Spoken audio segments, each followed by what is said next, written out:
Hi guys, Miss P here, and look who's with me. Goopy, sit. Good boy. I had to bribe him with some treats. But I knew you guys would want to say hello, and he wanted to say thanks for all of his cards. Good boy, Cooper. And sit. Good boy. Come up here. Come closer so they can see you. He thinks he has to lay down to get some treats. All right, so maybe he'll hang out with us for a little bit. There he is. Cooper, say hi to everybody. Good boy. Okay, so hey guys, I want to thank you for checking out the last video and letting other people know about it. I realized that the comments had been disabled, so I turned them back on. Sorry about that, and they should be good to go for this video. A couple other things I wanted to mention. If you guys want to get on Epic at home, you can now do that for free. But I'm going to need to email you the link. So what I'm going to do is I'm going to put my email address down below in the comments, and then you can email me with your email address. And then once I get that, I'll just send you the link for Epic so that you guys can get on at home. What else did I want to tell you guys? Oh, I'm also going to put some links down below for practicing typing. So if you guys want to work on your typing skills, check out some of those links. You're probably going to need a laptop or a computer. Maybe it'll work on your tablet, but it won't work for your phone because you need to be able to use your hands on what is called the home row. So learning the proper placement of your fingers on the keyboard and then how to type from home row. So you'll definitely need some sort of keyboard in order to practice. So check out some of those games too. All right, so today we're going to talk about concrete poetry. But first, I'm going to give Cooper another treat. Let's see if you guys can see him better. Here you go, Coopy. Good boy. Okay, so concrete poems. They are poems where a lot of the message or the emotion you want to get across of the poem is shown through the shape of the poem or the way the words look or the way that you form your letters, kind of like the font almost. So let me give you an example so you can see. All right, so here I have a heart. And what I did was I took all of the students in Mr. Potter's class and I wrote their names. So I didn't say, I love Mr. Potter's class. I shared that emotion through the shape of the poem. So poems do not have to mean everything just rhymes and it's just written out in stanzas. The shape of the poem is what makes concrete poetry so special. I did another example here with my homeroom's names, but I did it inside of the shape of the heart. All right, so let me show you a couple other examples of what I did. All right, so we're all having some big feelings and emotions right now during this time, right? So before I started my poem, I wanted to get my thoughts down on paper. So I wrote my feelings and then I put sadness. I'm feeling kind of sad right now. So then I just wrote a list of the feelings I'm having related to sadness and why I'm sad. I said I want to be at school. I miss my students. I miss my coworkers. I want to be teaching. I don't want people to be sick right now. So I just wrote down some thoughts related to sadness to kind of give me a place to start. And then I started thinking, well, if I want to show that I'm sad, what type of image shows sadness? So I thought about a teardrop. And you guys know I cannot draw. I'm not an art teacher, so it's okay if you laugh at my drawing.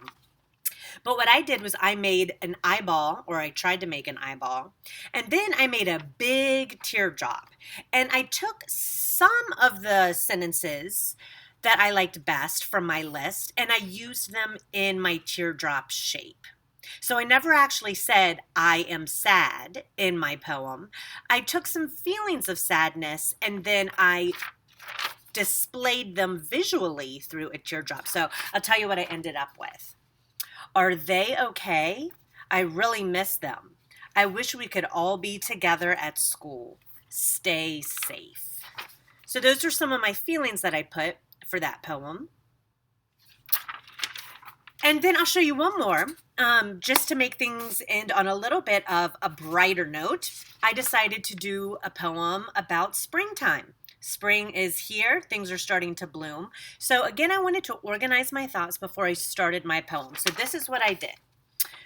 I wrote spring in the middle, and then I focused on 4 aspects of spring that I wanted to focus on and get my thoughts on paper. So I said, okay, I'm going to think about all the smells of spring, the colors of spring, the sounds of spring, and the feelings of spring.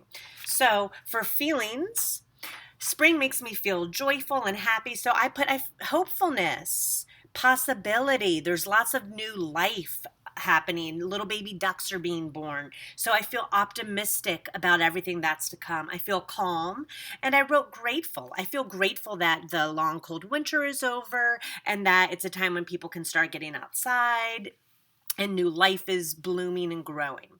So sounds. For sounds of spring, I said birds chirping, sneezing from all the pollen, lawnmowers, the grass is starting to grow again, you hear lawnmowers, and people and kids squealing during Easter egg hunts. Then I added some colors like the pastel, really soft colors, lots of green because things are in bloom. And the smells I think of for spring are flowers, fresh laundry, and freshly cut grass. So there's no one right way to organize thoughts, but it's always good to try to come up with some way to organize thoughts before you start writing, whether it's a poem or a story. Whatever it is, get your thoughts down first, and then you can start to organize them even more once you move on to the writing piece that you are working on. So I took all of these thoughts about spring, and then I decided, okay, what do I want my poem to look like visually? So I decided on a flower because so many flowers are in bloom. So I used the shape of a flower to write my poem. So for the stem, I wrote some of my feelings of spring. And then around to make the bloom or the petal part of the flower, I wrote some of the smells, freshly cut grass, some of the sounds, birds chirping. And then for the leaves, I decided instead of just writing sneezing, because I said that's a sound I hear, I wanted to use onomatopoeia. So I said achoo, achoo, achoo for my leaves. And that is the onomatopoeia representing the sneezing of spring.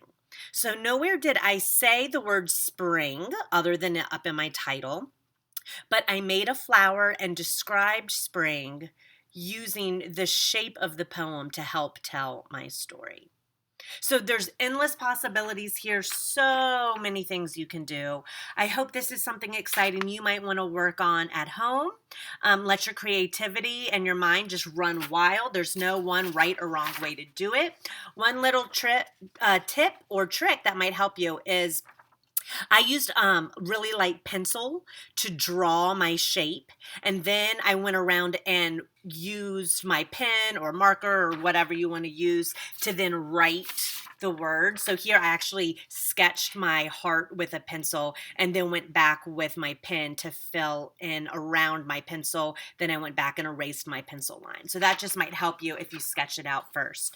Okay, let me know what you guys think of this. Remember to check the links I'm going to post down in the description. Let me know what you think, and I will check in with you guys soon. Bye, you guys.